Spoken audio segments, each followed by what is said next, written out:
Hey everybody, it's Stefan here on GenderqueerChat. Okay, so this week we are going to talk about sex, or lack thereof. The question we have this week is, what do you think, let's see, how prevalent is stone and asexuality in the genderqueer community, and how does being genderqueer generally affect your sexuality? Okay, and then for those of you who don't know what stone is, we have the definition. A stone butcher femme is a person who may or may not desire sexual penetration and or contact with the genitals or breasts. So think about Stone Butch Blues if you've ever seen that, or not seen it, read it. Anyways, and then asexuality, somebody doesn't have sexual feelings towards other people.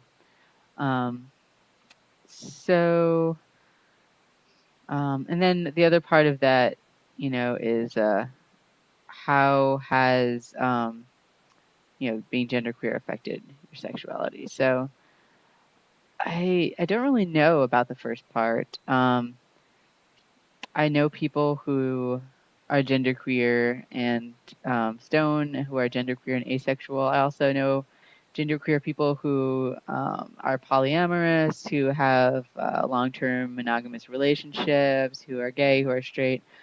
I really don't know that,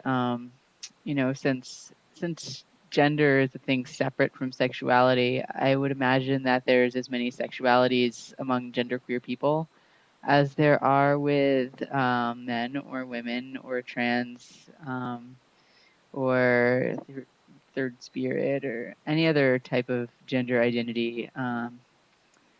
Since um, gender is separate than sexuality, it could be all sorts of combinations. So um, my guess is just that the prevalence would be pretty similar to other non-gender queer communities. But I don't know for sure. And yeah, if somebody wants to do that research, good on you. There's a thesis topic.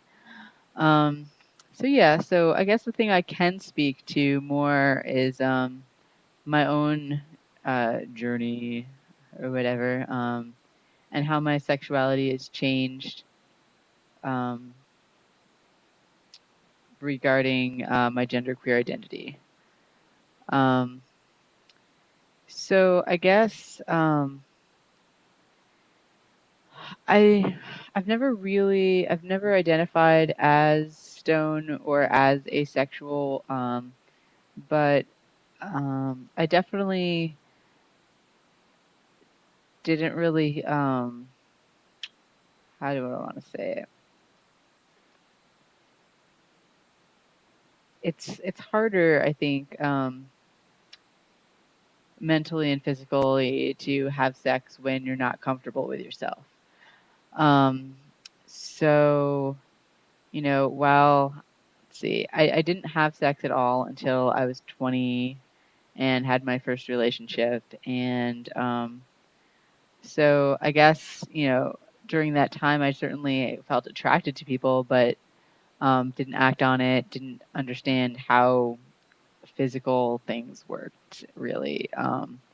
Really uncomfortable with people touching me in general. Like hugging was a thing that I really didn't like from strangers or even from friends or I mean family was fine, but um, like I wasn't really a touch person. And I think part of that was just because I associated certain things with you know love and partnership and things like that. And so I don't know. I was just kind of really confused at that point over like being okay with being attracted to um, female-bodied people and being um, gender variant, and I was just kind of struggling with a lot of stuff. And so if you're you know I mean, for me, I wasn't really comfortable with who I was, so it was interesting to try to interact with other people in a sexual way. And I mean, it certainly happened, and it was good, and you know, ups and downs, and you know, it's hard to talk about just the sexuality part of relationships because I think probably in many ways the sexuality part was fine, but other things were fucked up in some of my previous relationships, which you know it impacts sexuality and it has a negative effect on me because they didn't work out and but a lot of cool things have happened since I embraced being trans and being genderqueer and physically feel more like myself and am more comfortable with myself. Um, I feel that I'm kind of the furthest thing from stone or asexual at this point. I've found that I find myself attracted to um, more diverse kinds of people ever since going down the path of transitioning and you know, part of that might be just being able to acknowledge that I find certain people attractive. Um, and part of that is probably just, yeah, allowing myself to explore those feelings. Um, and yeah, I've never,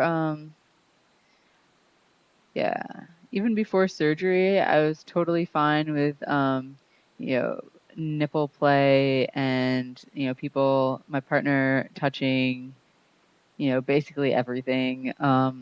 There was never for me any boundaries. I didn't have really extreme body dysphoria or anything, so um, like basically, as long as my partner saw me to the best of their ability, like I don't know, if I was able to tell that my partner saw me how I wanted to be seen, then basically anything goes. And that's totally comfortable. What's uncomfortable is to have an interaction where somebody's not seeing you the way that you want to be seen. I think. So, luckily, in my current relationship, and which has been, let's see, I don't know, maybe 4 years this fall. So, yay!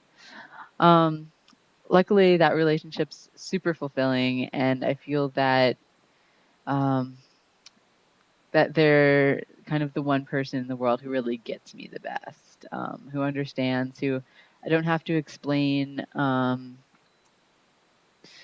I don't have to worry about when I do something super feminine or super masculine or something in between or whatever, that's all that she interprets and that's all she thinks I am. She understands the complexity of my gender identity. And so I feel that that's really opened up a lot of things in terms of um, our sexual life and in terms of my sexuality. So um, yeah, so that's my all of this is just my personal experience, and I can't speak for anyone else or make any sort of generalizations.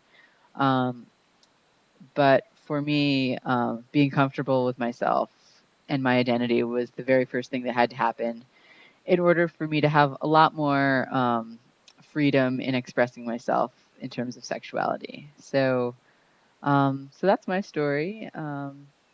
And I'm really curious to hear what everybody else on the channel says and what their experiences have been. Since I don't really know for sure if there's a significant number of people of one identity or another in the community. So, anyways, thanks for hearing me talk, and I will see you all next week. All right, bye.